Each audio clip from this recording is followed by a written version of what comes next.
Hola, muy buenas tardes. Seguimos con la Biblia abierta en el libro de Romanos, en la carta de Romanos. Y hemos leído el maravilloso capítulo 13. Qué ganas de volver a leerlo. Es el de las oraciones cortas, eh, con una enseñanza bien definida, en este caso ya para la vida cristiana. Ya ha enseñado toda la doctrina, como dijimos, y ahora aplica hacia la vida cristiana.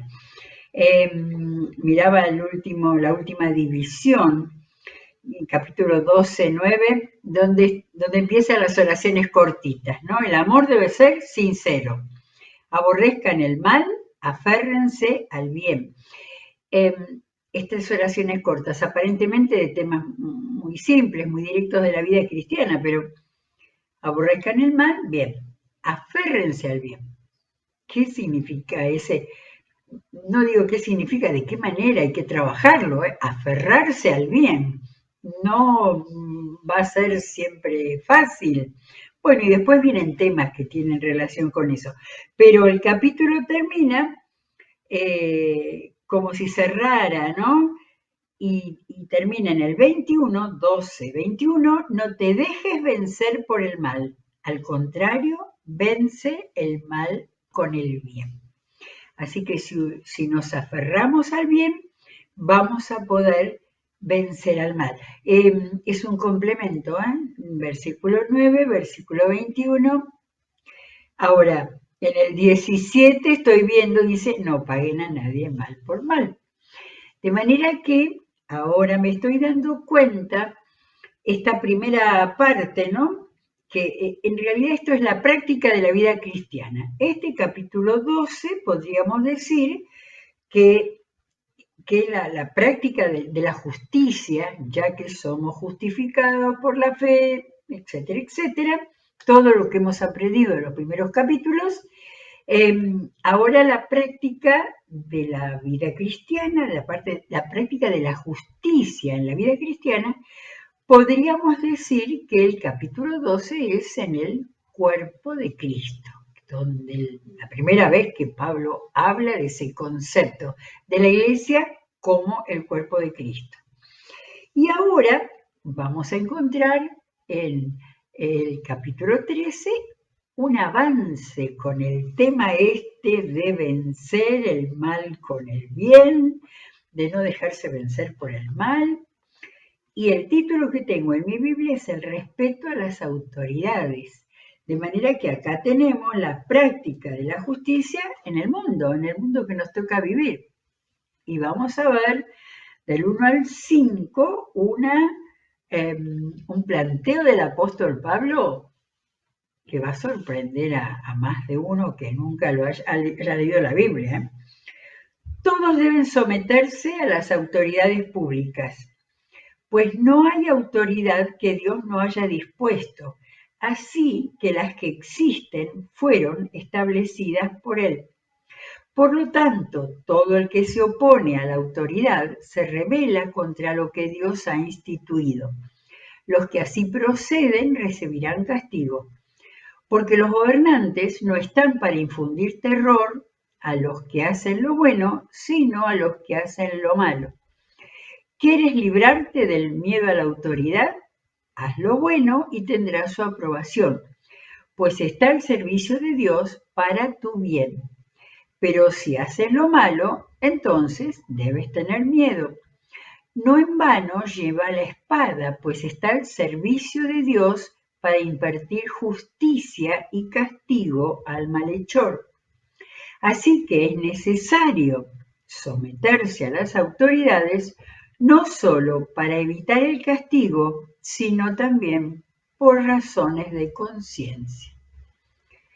Yo creo que más de uno va a reaccionar con este someterse a las autoridades del versículo 1 y someterse a las autoridades del 5. ¿Eh? Ahora, pensemos que la carta a los romanos, a una iglesia que consideramos joven, está enseñando principios, ¿no? Son principios. Y quizás el principio que dirige a esta enseñanza es evitar la anarquía. O sea, cualquier cosa que hacen las autoridades, rebelarse. Ahora, fui a mirar quién era el gobernante en ese tiempo. Nerón gobernó Roma entre el año 54 y el 68. Si Pablo escribió más o menos en el año 57, estaba bajo Nerón. De modo que nos deja pensando, ¿no? Pero esta era una enseñanza básica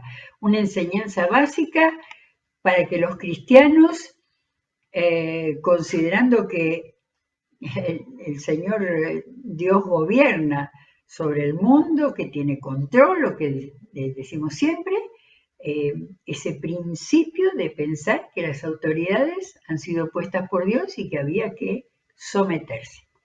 Ahora, ¿qué nos salta inmediatamente? Tengo dos versículos. Cuando Pedro y Juan estaban ante el consejo en Hechos 4:11, donde está lo que le contesta, no, 4:11 dice, Jesucristo es la piedra que desecharon ustedes los constructores y que ha llegado a ser la piedra angular. No, 18:19. Los llamaron a Pedro y Juan y les ordenaron terminantemente que dejaran de hablar y enseñar acerca del nombre de Jesús. Pero Pedro y Juan replicaron: ¿es justo delante de Dios obedecerlos a ustedes en vez de obedecerlo a Él? Júzguenlo ustedes mismos. Nosotros no podemos dejar de hablar lo que hemos visto y oído. De manera que ahí tenemos la contraparte. Y la enseñanza final es Romanos 13, más cuando hay algo que es en contra de la voluntad del Señor, los hijos de Dios han dicho, debemos obedecer primero a Dios antes que a los hombres. El otro versículo es en 5:29, donde otra vez los apóstoles ante el consejo y el sumo sacerdote les reclamó: terminantemente les hemos prohibido enseñar en ese nombre. Miren el desprecio a Jesús. Sin embargo, ustedes han llenado a Jerusalén con sus enseñanzas y se han propuesto echarnos la culpa a nosotros de la muerte de ese hombre. Pedro y los demás apóstoles, había varios ahí, respondieron: es necesario obedecer a Dios antes que a los hombres.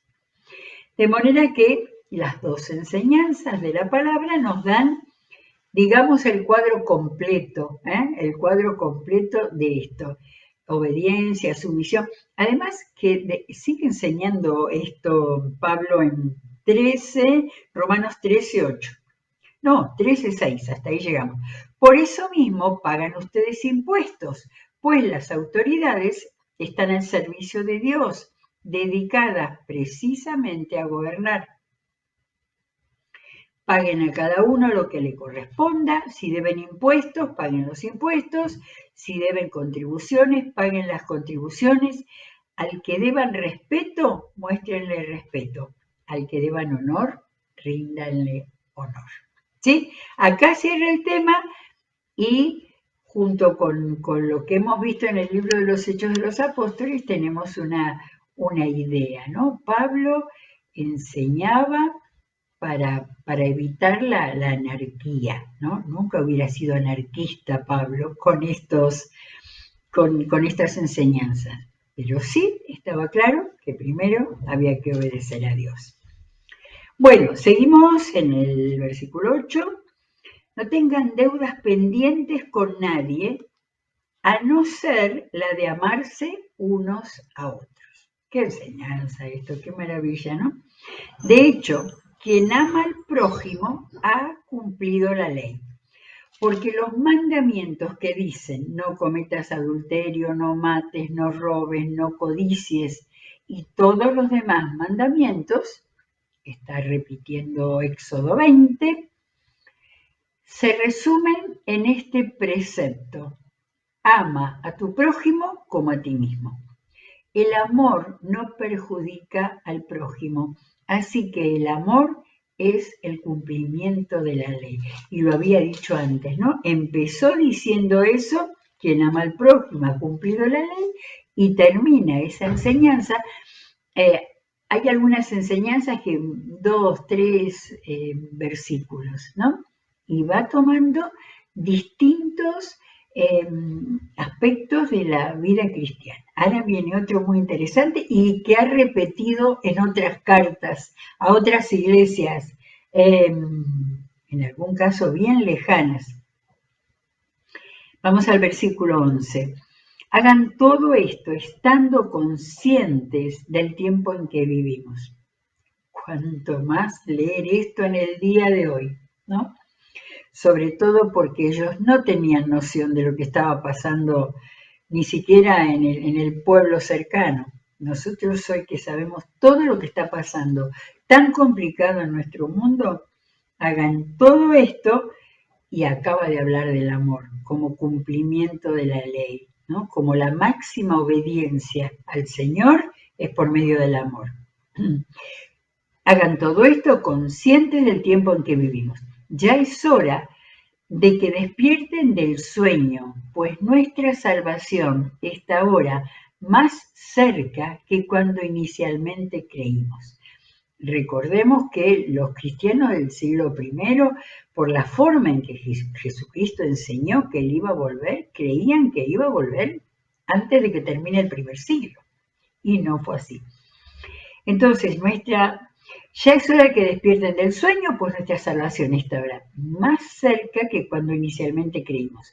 La noche está muy avanzada y ya se acerca el día. Por eso dejemos a un lado las obras de la oscuridad y pongámonos la armadura de la luz. Está anticipando la enseñanza de usar la armadura como una alegoría, en el capítulo 6 de Efesios. Pero en Efesios 5 habla también algo muy parecido a esto. La noche está avanzada, a ver, 5, a ver, es 5:10, dice: vivan como hijos de luz. El fruto de la luz consiste en toda bondad, justicia y verdad, y comprueben lo que agrada al Señor. No tengan nada que ver con las obras infructuosas de la oscuridad.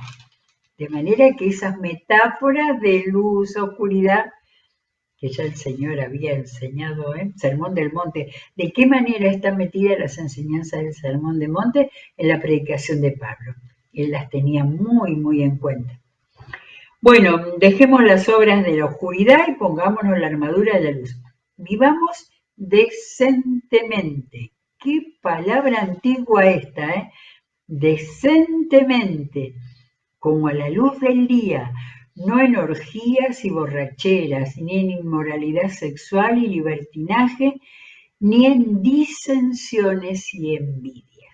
Así que pasó la luz por todas las posibilidades de pecado del hombre. Más bien, revístanse ustedes del Señor Jesucristo y no se preocupen por satisfacer los deseos de la naturaleza pecaminosa. Acerca de la naturaleza pecaminosa, Romanos 6, 7, 8, ya lo hemos visto con detenimiento. Y Pablo volvía, daba una vuelta, los llamados deseos de la carne, de la humanidad, de las características del ser humano. Y tengo un versículo, Gálatas 3:27. A ver, Gálatas está antes de Efesios. 3:27. Miren, una frase que podría ser de Romanos: todos ustedes son hijos de Dios mediante la fe en Jesucristo, porque todos los que han sido bautizados en Cristo se han revestido de Cristo. Esta fue una Esta fue una frase muy común y que en varias epístolas, varias cartas, Pablo la ha usado. La idea de revestirse de Cristo, como una vestidura diferente.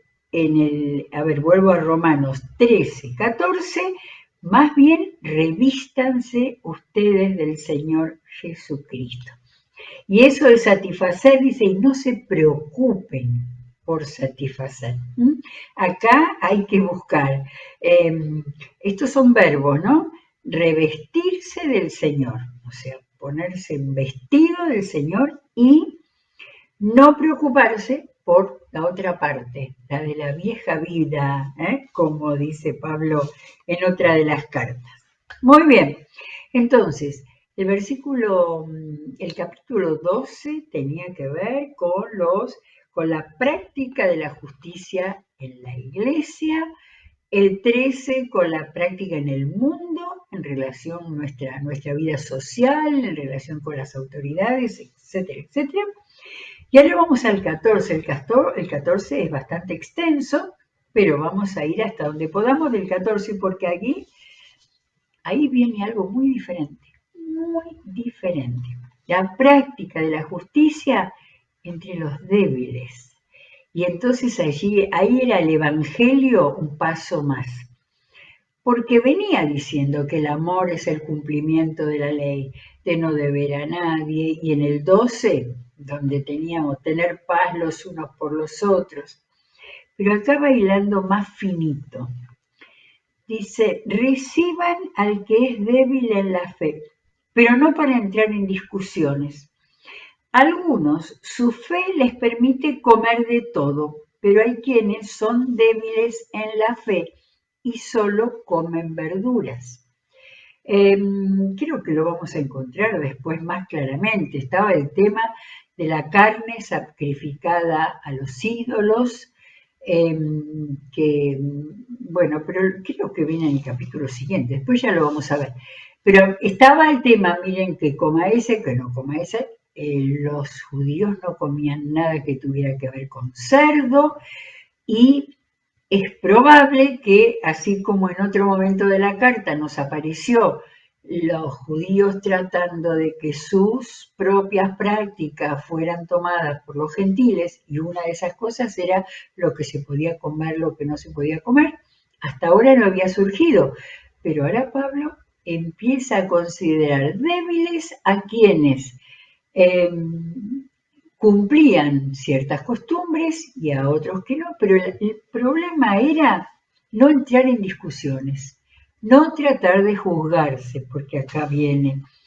El que come de todo no debe menospreciar al que no come ciertas cosas.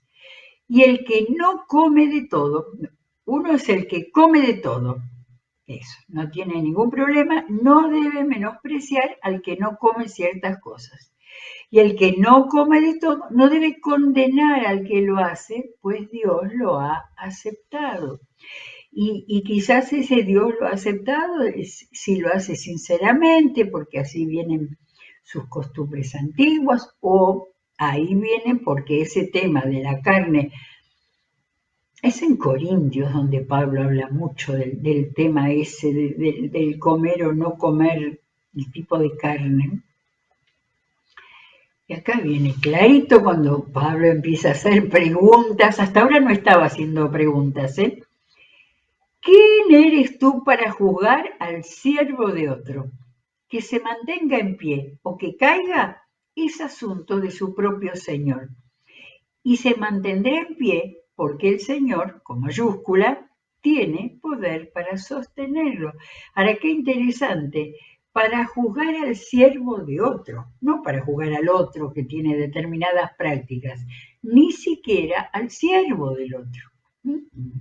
Acordémonos que la esclavitud todavía era absolutamente una práctica común en ese tiempo, de manera que tener siervos, tener esclavos era común. Y entonces acá viene una enseñanza de Pablo con este tema. Hay quien considera que un día tiene más importancia que otro, pero hay quien considera iguales todos los días. cada uno debe estar firme en sus propias opiniones. Estaba hablando de los días, posiblemente los judíos estaban llenos de celebraciones, de festividades, de días que cumplir, de días que no cumplir. De manera que es muy probable que esto trajera también discusiones y problemas entre los que venían del paganismo y los israelitas. Cada uno debe estar firme en sus propias opiniones. El que le da importancia especial a cierto día lo hace para el Señor. El que come de todo, come para el Señor y lo demuestra dándole gracias a Dios. Y el que no come, para el Señor se abstiene y también le da gracias a Dios. 14:7. Aquí viene uno de los grandes versículos base de la vida cristiana. Porque ninguno de nosotros vive para sí mismo, ni tampoco muere para sí mismo. Esto lo había, no busqué los versículos en 2 Corintios, en Gálatas, en Filipenses también. Entonces, pero acá está más clarito. Si vivimos, para el Señor vivimos, y si morimos, para el Señor morimos. O sea, lo más central, lo más importante, si nuestra vida es así para el Señor, la vida y la muerte, Pablo es el que clarito lo dijo, para mí el vivir es Cristo y el morir es ganancia. Esto es muy similar a esa idea. Así pues, sea que vivamos o que muramos, del Señor somos. Y acá fue al fondo, a la médula de la enseñanza. No te la pases juzgando al otro, criticando, mirando lo que hace, no mirando lo que hace, sino que nuestra relación básica debe ser vertical y no horizontal, mirándonos y despellejando al otro. Y acaba el centro, dice, porque para esto mismo murió Cristo y volvió a vivir, para ser Señor, tanto de los que han muerto como de los que aún viven. Tú entonces, ¿por qué juzgas a tu hermano?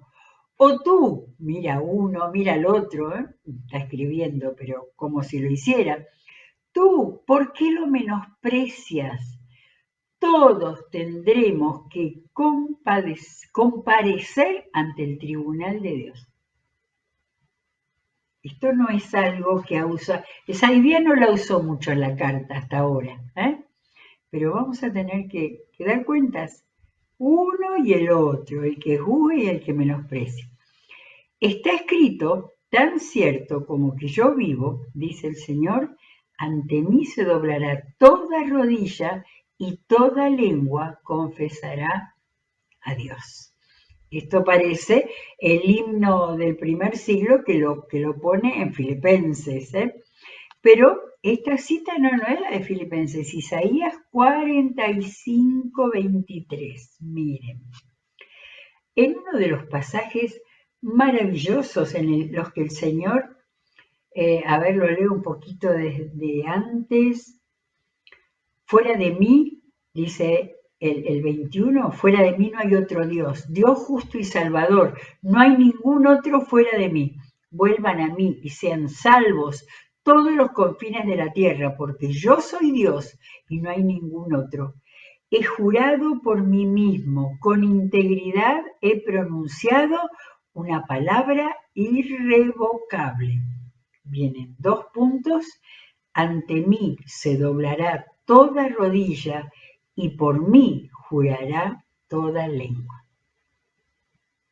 De manera que esto pareciera,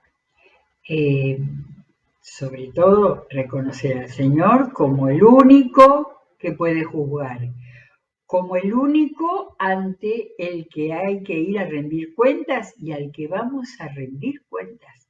Ya por eso los está anticipando cuando muramos. Así que, sigue en el 12, cada uno de nosotros tendrá que dar cuentas de sí a Dios. Por tanto, dejemos de juzgarnos unos a otros. Más bien, propónganse no poner tropiezos ni obstáculos al hermano. ¿Qué maravilla! No hubiera habido tantas divisiones, ¿no?, en la iglesia cristiana si todo esto hubiera sido leído y seguido absolutamente.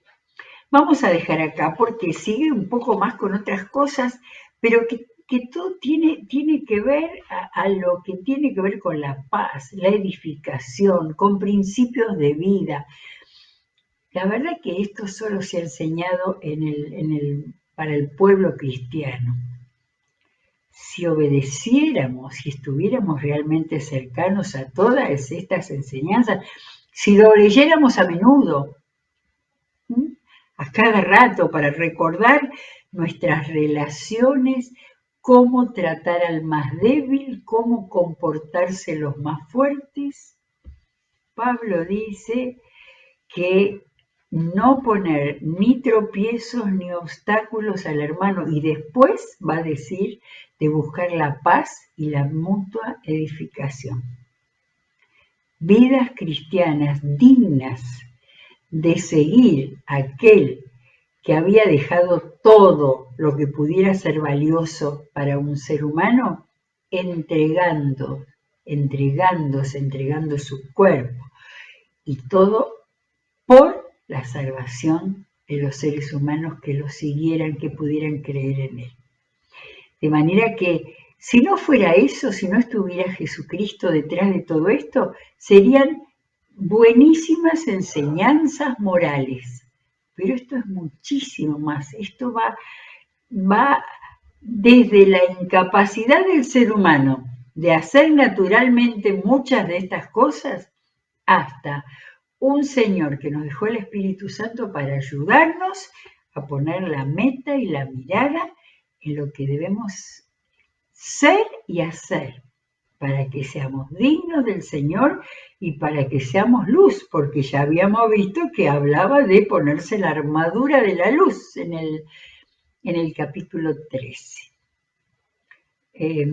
Está buenísimo para leer. Dejamos un poquito más de la mitad, el 14, y nos queda el 15 y el 16, y terminaremos esta extraordinaria carta del apóstol Pablo. Recordemos, escrita en el siglo I durante el imperio de Nerón, lo cual le da una característica, que aunque no sepamos mucho de la historia de Roma, pero tenemos bastante conocimiento con la cultura básica para saber lo que fue el tiempo de Nerón y todos esos emperadores antes y después que habían sido sangrientos, dominadores y que tomaron de punto a los cristianos para satisfacer todos sus malos deseos e intenciones de ira, de venganza. Mientras tanto, a los cristianos se les enseñaba todo esto que estamos leyendo en capítulo 12, 13 y 14 de Romanos. Seguimos con la palabra, aprendiendo y llenando nuestras vidas. Mañana seguimos, que Dios los bendiga ricamente.